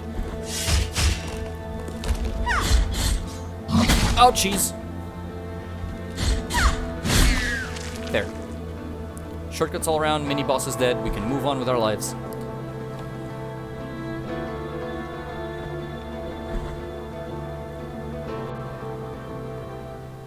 Okay, there we go, the Bridge of the Three Calvaries. This is probably my favorite landscape in the entire game. You see the other bridge in the back, the canyon upon which this was built. And as you move, the camera moves, giving you a better perspective of it. Now as you get here... Oh, it's our friend, Dio Gracias. Sup, dude? Here lies the door, on whose bronze the ordeals of those chosen by the miracle are perpetuated. On it, for the art of these images to be worshipped and revered, ornamentation must take place. Yeah, you can just call me by my name, dude. Don't matter. His sculpted holiness watches us, rigid, from on high. But it is the relief of the bronze that dictates who is worthy of passing under its adorned arch. Find the holy visages, and the bronze will know. For fickle are the wishes of the miracle. Okay, see how on the door there's engravings? You see a man clutching his face. Actually, that's a woman. Well, it looks like a man from the... That's because of the pixel art, but lore-wise, you know it's a woman. You see the lady grasping her face, and above her, you see the monster we just killed, the first of the main bosses, the Ten Piedad, the demon-looking guy, on the lap of the statue where we found him. And down here, you see the three sisters. These are the three main bosses that you have to fight to open the door. And if I had come here, as the game intended me to, before killing Ten Piedad, this would have been an environmental storytelling clue to tell me what the bosses look like if I paid enough attention. Ten Piedad is the first one that you kill because he's the easiest to come across, but the other two, you can kind of just do them in whatever order you want. So now that we have this, I'm going to backtrack again, but this time, we're going to go up here, towards the Snowy Mountains. The Snowy Mountains is where the boss of the lady clutching her face is. Her story is kind of sad. It's one of the most prominent stories of got blessed by the miracle, the blessing ended up just being pure agony anyway, so what the fuck is the point? But we'll get there when we get there. Fuck this. Can I just say how phenomenal the combat in this game is? My gods. I wish Konami would stop being a little bitch and just made another Castlevania, a proper one, with this sort of mechanics. Like, sure, the Belmonts use whips, so you can keep that, but I don't know, dodge mechanics, blocking, parrying, something like that. Into the night. Alright, sure, I'll check that out at a later date. Now I'm gonna make my way towards the Snowy Mountains, and considering the time, I might talk a bit about it when I get there, about the area, and about some of the stuff there, get a checkpoint or two, and I might call it for today. It's already verging on 2 hours. But for now, let's make our way there. Make our way towards the Snowy Mountains. Oh wait, there's a path. I hate it when this game gives me alternative paths, because then I just want to explore them. That was spooky. Oh yeah, it's an item. Give me that. The Heart of the Virtuous Pain. Oh, it's a sword art. Sword arts are what give the sword core blessed with defensive prayers, can be inserted into Mea Culpa, boosts the blocking stance, increasing its duration, but exposes the pendant one longer to enemy attacks. This is the item I was mentioning in the beginning. This gives my parry more frames. The works and graces of the sorrowful miracle. Second verse. The wind blew strongly through the fractures of the cathedral that the great tree had originated. That's foreshadowing for later. See, item descriptions, building the world, and everything you see in the item descriptions is, in one way or another, shown to you later in the game, either because you directly interact with it, or because you interact with, like, a different form of the thing mentioned. This great tree that they're talking about, it's a location you'll find, and you'll get more items explaining what it actually is. Without spoiling what it actually is, it's one of the manifestations of the miracle. tree, lifting the ash, creating dense grey clouds, hiding the whole mother church and drowning her in the deep darkness of lead. The ground began to tremble, then a terrible cry was heard from the depths of the mountain of ash, and that cry was joined by more and more. Guttural screams, animal roars, monsters, and one which was heard above all, the scream of an old man, which resounded gravely as out of the throat of a giant. This is talking about the second manifestation of the miracle that Holy Father Escobar brought about. The church, the Vatican Church that I mentioned before, the Mother of Mothers, became completely covered in ash after a great fire. And on that ash, a bunch of people were drawn towards it. Some people were in there already because they were inside the church. Other people came from the rest of Custodia, drawn to it. And within it, they were transformed into the monsters that we fight now. The people that were cursed by the miracle. Holy Father Escobar was technically blessed by the miracle. But, you know, as I said before, in this world, getting blessed by the miracle just means you get a form of holy punishment that is meant to be, oh no, this is good for you. This is, you know, you're being a force of holy power on Earth, on Custodia. So, you know, now you suffer for the greater good. Basically, that's how that goes. Moving on. Now, I want to equip the item I just got. I really do. But you can only do so at the Prie-Dieu shrines. Like that one right there. You can only equip things here. Yep, it's my controller. It fucking gets disconnected. And then I have to unplug and replug and it does the Windows sound. Okay, now I have more frames to my parry. Therefore, I'll become a parry god. Another bone. If it wasn't for the fact that takes a lot of time, I'd be reading all of the bones because the stories are very interesting. Oh, look! It's this guy! Contrite and humiliated be the heart, penitent one in silence. You stand before what remains of Gemino. Oh, do not fret for me. The cold is merciful, for it relieves our pain and numbs us before it leads us to our deaths. Perhaps the miracle the others spoke of has come to me. I forgot about looking into that. In this iron tomb, lengthening distress more and more. To a promised land you direct your march, to the place where the frozen and the burning embrace in communion. Let me ask of you the favor of bringing me a few drops of the oils that once came out of these icy olive trees. The ones that ended up scorching the faces of every pious person who ever reached the summit. As my last wish, before it is too late for me, let me feel that pain. Take this. So, now, let my numbed arm become another branch. Hurry up. He wants to be burned with holy oil, because apparently that will just expiate whatever sins he may have committed to be turned into this fucking tree. Right. Religion! Fuck this thing. There we go. Perfect parry. Look at that. Ah, fuck your rock throwing. Bad. Wait, what's down there? I can't see. Not gonna risk it. We go up here. Again, this path, technically a pilgrimage path towards the convent that lies at the summit of the mountain. A pilgrimage path. I don't know, honestly. I don't know what the fuck. But, yeah.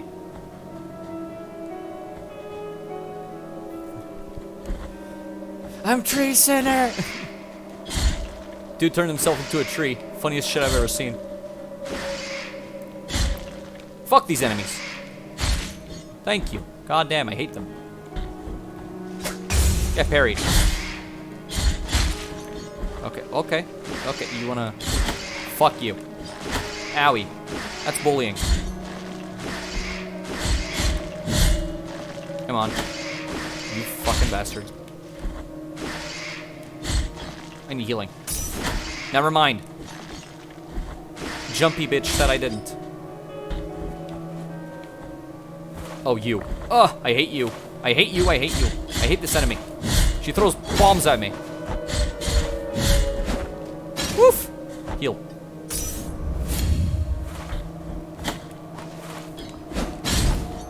Luckily, I can just... Okay. I'm almost dead. But it is okay. Moving on to the next area. Spanish Inquisition. Oh yeah, there's a thing here. Oh, thank the gods. Gimme. And there's also, he is. One of the babies. 4 out of 38. That is a lot of... Oh yeah, this as well. Breakable wall? No breakable wall. Another bone. Ankle bone of Weston the Pilgrim. See? Told you. Path of Pilgrimage. I don't get how, but there it is.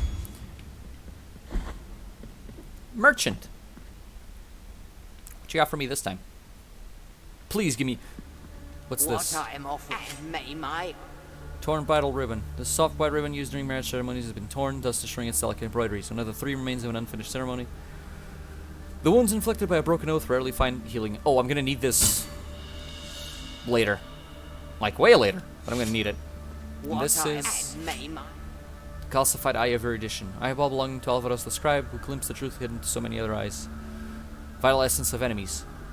Ooh, this allows me to see health bars. I'm gonna have to farm some tears to get this later on.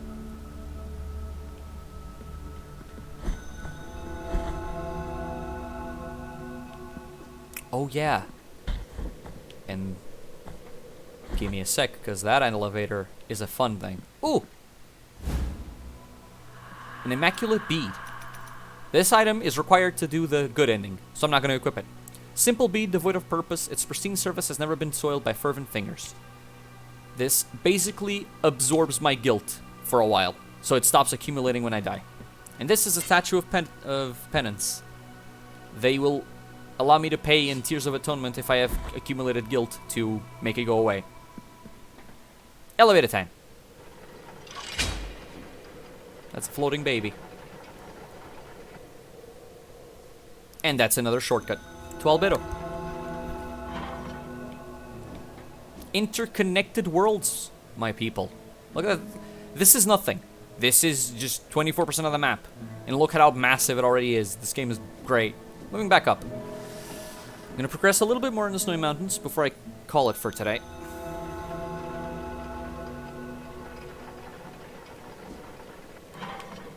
Moving towards this. Oh, wait, no, not this. Mistakes. Mistakes were made. A cherub? No, it's not. It looks like one, but no. Those little flying babies are not cherubs. They're another thing completely different that you find later in the game. They're weird. Okay, we gotta go up here. Yes, the wind mechanic. If the wind is blowing to the left, jumping to the left becomes easier. If it's blowing to the right, jumping to the right becomes easier. It's... Because, you know, parkour wasn't hard enough in this game. It needed wind. Environmental stuff. You please die. Thank you. I hate these enemies. They're so fucking strong. I think they're technically... soldiers that were turned into statues to guard the Path of Pilgrimage in case unworthy people try to make their way up to the convent. So he was protecting the nuns of the convent. But then the miracle turned him to that thing. See, the wind is being a bitch. So I can't do the jump proper. Fuck that guy. Fuck that guy. Now the wind is to the left, so we can take advantage of that. Moving forward. Fuck you, sir. No. We take advantage of this.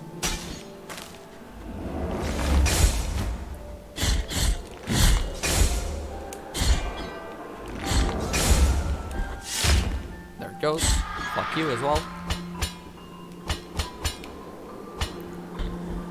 Whew. This area is... It's tough. This fucking area is very tough. The Snowy Mountains, there's a lot of pitfalls, a lot of death that can happen. I don't particularly like them very much, but I really enjoy the convent area that comes afterwards. That area is fucking great.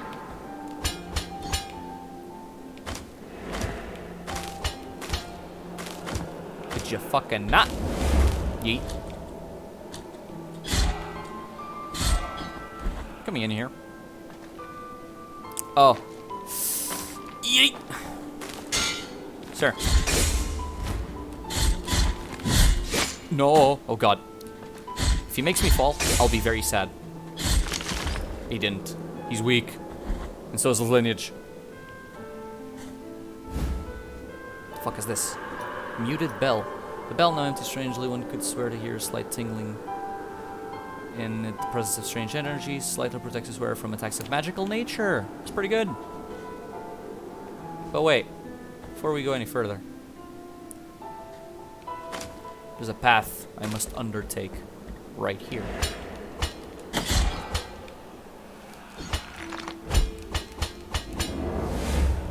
Ooh, see the winds helping me there at the last second?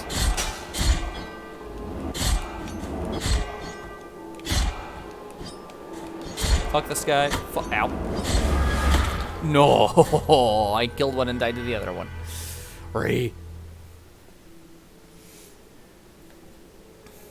So, now we're down here. See why I don't like this area? Because you die. And then the nearest fucking checkpoint is this one here until you get further up. And it kind of takes a while. But let's see if I can make this quick. Speedrun strats. I actually have never seen a speedrun of this game. I'd be interested in seeing that later on. Okay. Excuse me. Fucking wind. Okay, there we go. Owie. Go fuck yourself. Fuck yourself. Come on. Wind. Thank you. Moving on.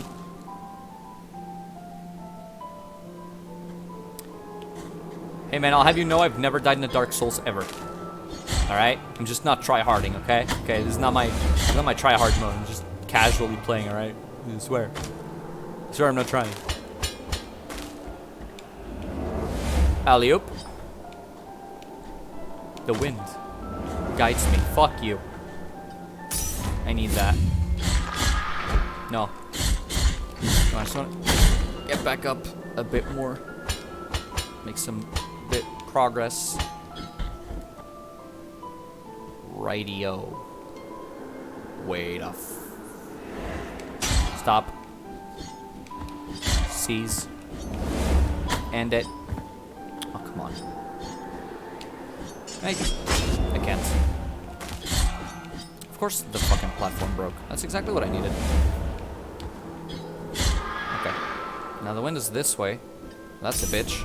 I need it the other way around. There it is.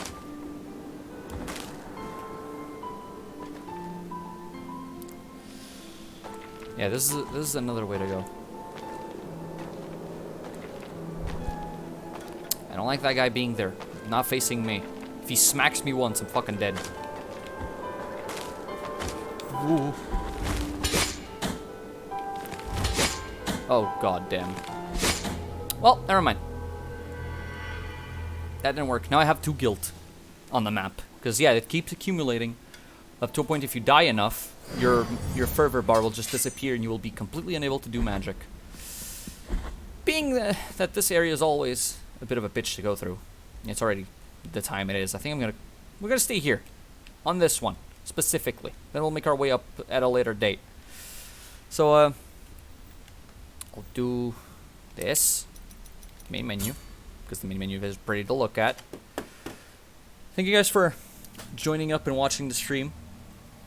I hope you enjoyed watching Blasphemous and hearing me talk about how the narrative is so goddamn good and cool for at least half of the fucking stream. Because even though it does have quite a good bit of environmental storytelling with items and whatnot, at first I get to those items and to those areas.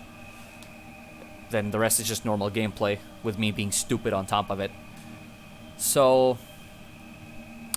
thank you. Thanks, dude. Yeah, I hope you guys enjoyed. At some point later in the future, I might continue this Let's Play. Keep going through the game, and the further we go in, the more interesting the narrative gets. And a lot of the examples of item environmental storytelling that we're seeing here, and that we can see in Dark Souls and whatnot, are things I have been trying to implement and writing down for Exaudia, so that our areas are interesting, not just you know, cool to go through in a gameplay perspective, but also interesting to look at because it'll have hints and bits and pieces of lore here and there just from the environments. So check out our socials. The links are in chat right now. Again, hope you all enjoyed. I enjoyed it. I enjoyed playing with you guys, commenting and talking about it. And I always enjoy playing this game. This game's fucking phenomenal. I really recommend you guys to check it out. Right now it's on sale on Steam, I believe, for a few days. And it's 100% worth the money. So if you're interested enough that you might buy it, I recommend buy the game. Go through it. Very good Metroidvania. I wish and hope this game brings more attention to the Metroidvania genre in general sense, because that one's been kind of dying. Iga Kogarashi, one of the main developers for Castlevania, developed Bloodstained, another very good Metroidvania indie, because he left Konami and started his own studio. Bloodstained actually has a crossover DLC with Blasphemous. It's an area with like platforming puzzles. It's way later in the game though. So I hope these two games manage to bring some more attention back to this genre of gameplay, because I think it's a very good genre and it should not be left to die because Konami stopped making Castlevania games. But yeah, that's all I gotta say about this. Hope you guys enjoyed. Join us next week for another stream by another member of the team. And I'll see y'all later. Bye-bye.